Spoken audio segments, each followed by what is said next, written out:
13화는 허일도의 죽음으로 엔딩을 맞이했는데요. 허무하면서도 충격 그 자체가 아닐 수 없었죠. 사실 더 당황스러운 건 차강천 행태였는데요. 가족보다도 더 아끼고 신뢰하던 동주를 염장선 한마디에 죽음으로 몰아넣었죠.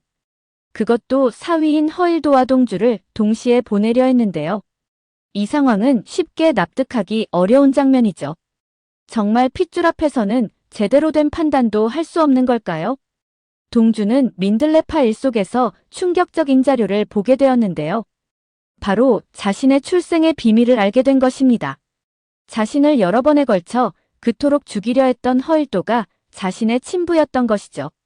정말 충격적이면서도 잔인한 상황이 아닐 수 없습니다. 허일도 또한 동주가 아들이라는 사실에 엄청난 충격을 받았는데요. 게다가 동주를 죽이려던 장소에 태윤이 등장하며 자신이 저지르는 악행을 모두 보게 되었죠. 태윤이한테만큼은 이런 모습을 보이고 싶지 않았는데요. 그런 태윤이에게 크나큰 상처를 주게 된 것입니다. 게다가 친아들인 동주를 몇 번이나 죽이려 했으니 죄책감에서 벗어날 수 없는 건 당연하죠.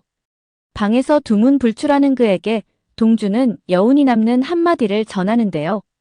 태윤이 아빠가 잘못될까 많이 걱정한다는 것입니다. 자신 또한 그가 죽는 건 원치 않는다고 말하죠. 이 말에 힘을 얻게 된 걸까요?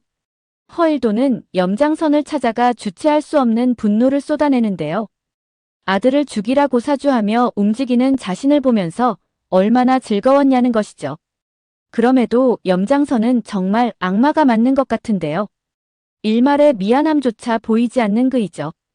오히려 그런 허일도를 비꼬며 조롱하는 발언을 이어가는데요. 시장에서 천 따위나 팔던 너를 데려다 대산 맞사위로 만들어줬으면 고마워하라는 것이죠. 너는 원래 그런 인간이니 싸구려 감정 따위는 버리고 대산 먹을 방법만 찾으라는 것입니다. 이 말을 듣던 허일도가 제대로 각성하는데요. 염장선에게 대산에서 손떼라는 것입니다. 게다가 똑똑한 아들 동주와 한편을 먹고 염장선을 칠 거라는 말까지 서슴지 않는데요. 이에 염장선도 더 이상 허일도를 살려둘 수 없다고 판단한 것으로 보이죠. 염장선 다음 행보는 치매에 걸린 차강천을 움직이는 것이었는데요. 선우를 지키려는 차강천 불안을 움직인 것입니다. 그를 찾아간 염장선은 동주와 허일도가 부자관계임을 말하는데요. 두 사람이 대산을 먹기 위해 차강천을 속이고 있다고 얘기하죠. 선우 옆에서 동주를 제거하지 않는다면 선우까지 위험해질 수 있다고 말합니다. 차강천은 염장선 말의 진실 여부를 확인하기 위해 동주에게 확인을 하는데요. 아버지 정체에 대해서는 여전히 모르냐는 것이죠. 이 상황을 모르는 동주는 모른다고 얘기하자 배신감에 결국 두 사람을 제거하기로 결심합니다. 허일도는 처음으로 아들 동주 집을 방문하는데요.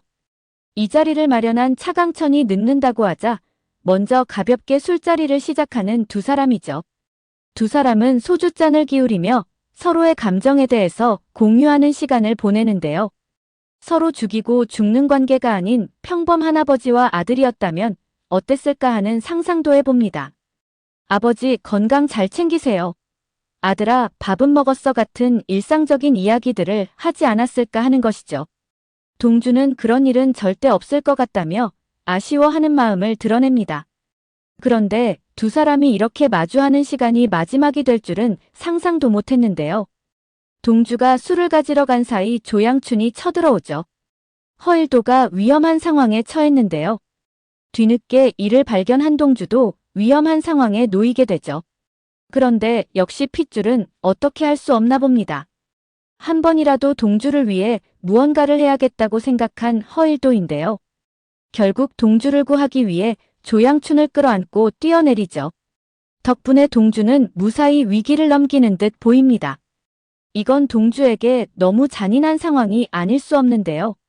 자신을 구하려던 아버지가 눈앞에서 끔찍하게 죽는 장면을 모두 보게 되는 거죠.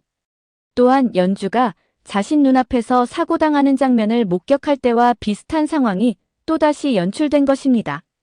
이제야 겨우 친부를 찾았는데 제대로 된 마음을 나누기도 전에 이렇게 보내버린 것이죠. 이건 한 사람 인생에 있어 너무 잔인한 연출이 아닌가 싶습니다. 두 사람이 합심해 염장선을 치지 않을까 생각했었는데요. 많은 아쉬움이 남습니다. 설마 관리자처럼 허일도가 구사일생으로 살아나는 건 아닐까요? 그러기를 기대해봅니다. 예고편에서 이철용이 다시 등장하는데요. 동주를 습격한 범인 배우가 염장선이라는 걸 알게 되죠. 게다가 염장선이 코너에 몰리는 모습을 볼 수 있는데요. 염장선을 잡기 위해 사람들이 들이닥치는 모습을 볼 수 있죠. 염장선은 죽이려면 빨리 죽이라고 소리치는 모습을 보이는데요. 자신도 이제 지긋지긋하다는 것입니다.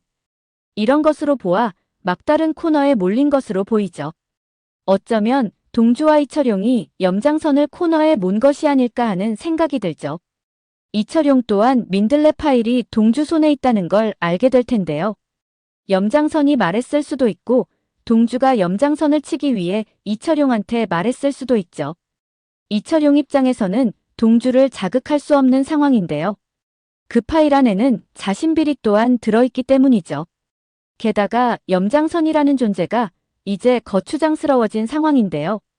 비자금도 모두 동주에게 있기에 더 이상 염장선을 봐줄 이유도 없는 상황입니다.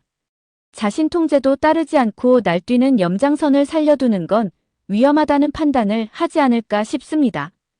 또 다른 장면에서는 관리자가 드디어 깨어난 것으로 보이는데요.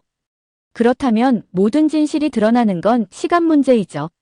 민들레 파일도 관리자가 보관하고 있던 것인데요. 염장선 경찰 조사 시 결정적 증언을 하는 사람이 관리자가 아닐까 생각됩니다. 예고편에서 지영수가 동주와 차강천 대화를 엿듣는 장면이 나오는데요. 차덕희는 자신 집에 들어온 지영수를 환영한다는 듯 얘기했었죠. 자신이 집에 들어오는 걸 반대하지 않은 이유는 단 한 가지라는 것입니다. 밖에서 날뛰게 두는 것보다는 안에다가 두고 감시하겠다는 것이죠. 어쩌면 지영수가 이 집에 들어온 이유 또한 이것이 아닐까 싶은데요. 동주와 차강천 동태를 감시하는 것이죠. 지영수는 자신들을 보호해주는 조건으로 염장선과 손을 잡았는데요. 염장선이 내린 지시가 이것이 아닐까 싶습니다. 대산회장 자리에 선우를 앉게 해줄 테니 집안에서 일어나는 모든 상황을 자신한테 보고하라는 것이죠. 지영수는 염장선이 어떤 인물이라는 걸 아직 모르고 있는데요. 자신한테 쓸모가 없어지면 언제든 내치는 악마 같은 본성을 지니고 있죠. 선우가 염장선 아이는 아닌 것으로 보이는데요. 단지 차강천 치매가 언제 악화될지 몰라 불안을 느끼는 지영수 불안을 이용하는 것이 아닐까 싶습니다. 어쩌면 동주가 허일도를 통해 이 사실을 알게 될 텐데요. 지영수가 염장선과 손을 잡았다고 말이죠. 결국 지영수도 욕망으로 인해 파국을 맞지 않을까 싶습니다. 예고편에서 동주가 차강천을 압박하는 모습을 볼 수 있는데요. 염장선이 차강천 회장을 살해 공모자로 만들었다는 것입니다. 게다가 자신이 위험해지는 순간 선우도 위험할 수 있다고 경고하는데요. 차강천은 뒤늦게 자신이 무슨 짓을 했는지 깨닫지 않을까 싶습니다. 동주는 지영수가 염장선과 손을 잡은 것 같다는 말도 할 것으로 보이는데요. 선우를 위해서 지영수 앞에서도 조심해야 한다고 말이죠. 결국 차강천은 선우를 지키기 위해 동주를 선택하고 염장선을 내치지 않을까 싶습니다. 허일도폰을 통해 동주는 그간 염장선과 허일도가 저질러온 많은 것들에 대해 알게 되지 않을까 싶습니다. 오늘 영상은 여기까지입니다. 구독, 좋아요는 언제나 제게 큰 힘이 됩니다.